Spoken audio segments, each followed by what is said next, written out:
Hi there, my name is Terry Smith. I'm the owner of Adorable Deco Decor, where we make and sell wreaths and other types of home decor. I also work toward teaching others to make their own designs through my wreath making group. And I just got done. We were in my private group doing a live video working on this little sweet thing here. And I got to thinking, how many people, you know, as I was fixing this bow here, I got to thinking how many times I get asked about how to fix a bow, or people telling me that they can't make a bow, and 9 times out of 10 I can hone in and I can fix their problem just like that. But I'm going to show you that tip here shortly. So let me get my phone going so I can see everybody's comments as they come in. This was kind of a spur of the moment. Like I said, I just got done going live in our group with that, but I said, just on a whim, I thought, let's do this.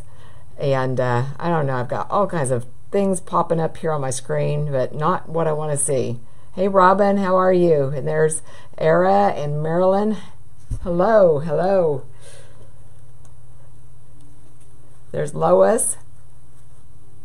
Okay, this is just going to be a real short, quick video. Like I said, I really, it saddens me to know that so many people get frustrated with bow making, because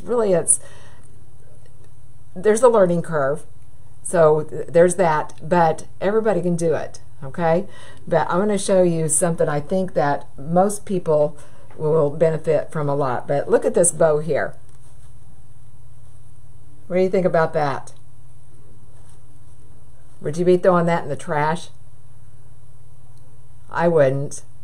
And that's what made me start thinking about this tonight. As I was tidying up my workspace, I found this bow, and actually I made it on one of our bow videos back several weeks ago, and I never got it listed, and I found it back behind my desk on the floor like this. We're going to make this brand new, okay? Hey Wendy, hey Lucy, how are you guys?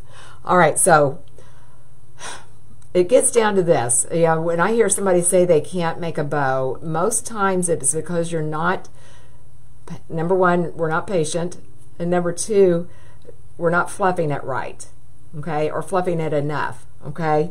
I'm going to show you how I fluff a bow, okay? I'm going to take this, I'm going to make it like it's brand new. Let me drop you guys down. Hey Julie, how are you? And there's Linda, Opal. Thank you guys for being here. I said this is completely spur of the moment, so I didn't know if anybody'd be available or not. First thing that is very helpful for you to do if you're trying to fluff a bow is to find a solid surface or something that you can attach the bow to. This is my fluff box that I've got. It has a little eye hook here and then a little nail that I'm just going to wrap. Well, that's not quite long enough, but I'm just going to wrap this right here around this eye hook, just so I can have both my hands free. Now, you don't have to be able to have both your hands, but it's very helpful, okay? If you don't have something like this, you can attach your bow to. If you got a grapevine wreath, you know, just attach it to that. If you got a clothes hanger, you could hang it on their doorknob and attach it to that. Just something where you've got your hands free, okay? What I do, I start on the bottom layer, okay? And I just start straightening things out. Now, depending on how long this has been wadded up, I might have to take a flat iron to it or a steamer. You always want to test your ribbon first if you're going to do that, though, because the heat sometimes can damage the ribbon, okay? This one is a satin. It doesn't have any glitter on it or anything. I would likely be able to flat iron this, or as I said, use a steamer. But let's start out with find our tails. I like for my tails to go opposite directions. Like I got one tail down here, I like to have another tail coming out up here. Okay, we're going to get those all flattened out. All right, I don't even remember how many loops I had on this of what. So I'm going to find this other loop. Now, what I'm doing, I hope you guys can see. Let me bring you forward just a little bit, right over the top. Okay. a lot of people I'll see trying to fluff their bows just doing like this, drawing it straight out or just tugging on it. That'll help, but it's not going to get the nice full loops, okay? What I do, I take my hand and I put my whole hand in here, well, except my thumbs, and all I'm going to do, I'm just going to open my fingers like this, okay? Both sides, okay? Just take that and open up your fingers. And you can kind of round it out if you need to, okay? Do the same thing over here. Okay, just open up those fingers.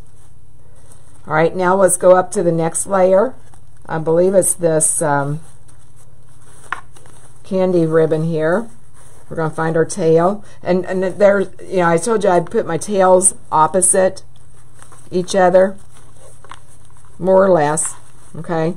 And you'll have to go back. You'll have to keep going back to the same place, okay? So don't get frustrated. But I try to put my tails opposite, loops opposite. Got my tail over here. Let's straighten that out.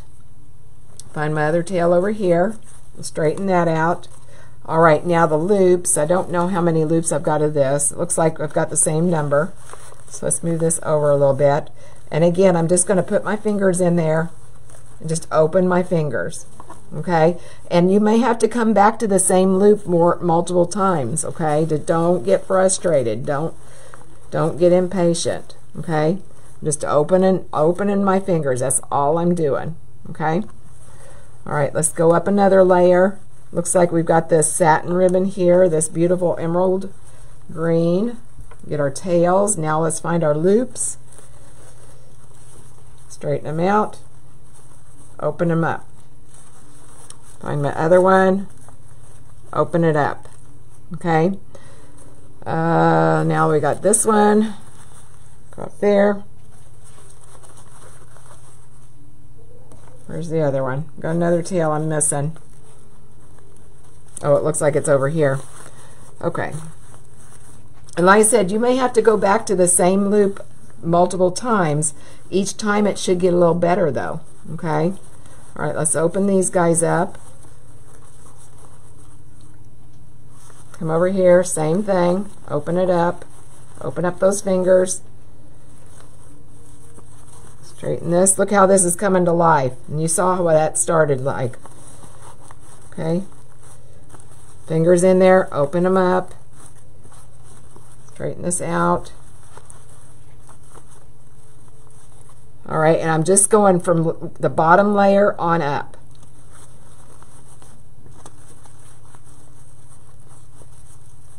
Now some, you know, bow loops like this, obviously you're not going to be able to get all your fingers in there.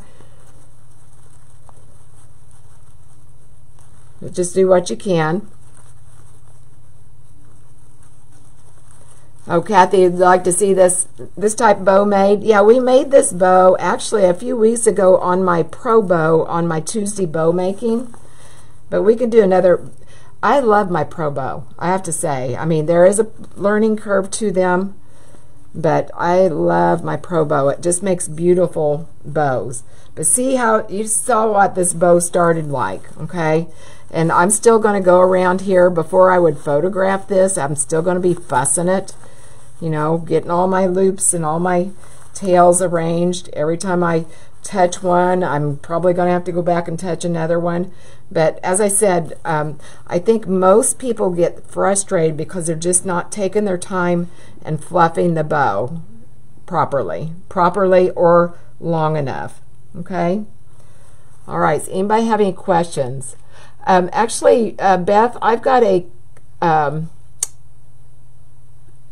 link for a pro bow on this site right here. I'm going to show you. I'm going to pin it in the comments. I forgot to do that. I should have before I started. But if you go to shopliketeri.com, there's a link there for a pro bows. Shop Like Teri with a, oops, Teri just has one R.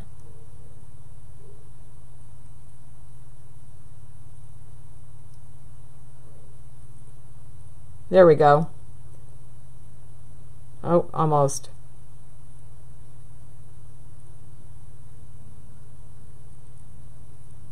And I'll pin this comment here in case anybody's interested. I love my Pro Bow. I make bows by hand. I make bows using the Easy Bow Maker, and I also use the Pro Bow. I can't get this to pin. There we go. Okay, I just pinned that link there, Beth, but I've got a link on that site that'll take you to where you can purchase a Pro Bow. And you don't need the Ultimate. I'm going to raise up my camera here so I can talk to you, but you do not need the Ultimate. You just need the large. It makes plenty of large bows. The Ultimate is for like car size bows or something like that. You don't need that. Just the large size is all you need. This is what it looks like. But like I said, I use the Pro Bow and Easy Bow Maker and my hand, just depending. But if you've watched any of my videos when I've handmade my bow, you know what they look like when I get done with them. They don't look like anything. And then I get up there and I take my time, I fluff them out, and then they look like this. Okay? All right. Oh, thank you, Patricia. Thank you. I hope it helps. And you know, we make bows every Tuesday, barring anything unforeseen, every Tuesday at 1 o'clock Eastern Time on this page right here. And I use a variety of methods. Like I said, I use the Easy Bow Maker, I use the Pro Bow, and I also make bows by hand. And we go through those. And more than that, I teach how to match bows, how I select ribbon to make bows and that kind of thing. We talk all kinds of things about ribbon and bows. So, can you make this on the Easy Bow Maker? You can. I think it's more difficult too, though. I love the Easy Bow Maker, don't get me wrong. But for me, it's harder for me to get my bow loops exactly even. And I use the Pro Bow. Like if I get an order where I've got to make bows consistently the same size, I always use my Pro Bow. Like when I list a multiple listing bow on my Etsy shop where I've got to make them the same over and over and over, I always use my Pro Bow. It's just more consistent, and I like the way they look. I like a nice rounded bow. Now, like I said, there is a learning curve with the Pro Bow, and you got to be patient. It took me all of 3 days of consistently practicing, but all of a sudden it clicked. Now I can do it almost with my eyes closed. Okay, so. Oh, thank you, Phoebe. Thank you. That's sweet of you to say. Hey, Cindy. Hey, Amelia. Thank you guys for being here. I really appreciate it. Okay. All right. Anybody else have any other questions? Like I said, I just wanted to pop on here. I had that smash bow. I wanted to show you what we can do with it. Don't give up on your bows. You can do it. I know you can. So, okay. All right, that's all I have for you tonight. Thank you so much for being here. I really appreciate it. And like I said, if you want to learn to make bows, every Tuesday here on this page at 1 o'clock Eastern Time, we make bows. Okay? All right. All right. You guys have a great night. Stay safe, and I will catch you next time. Bye-bye.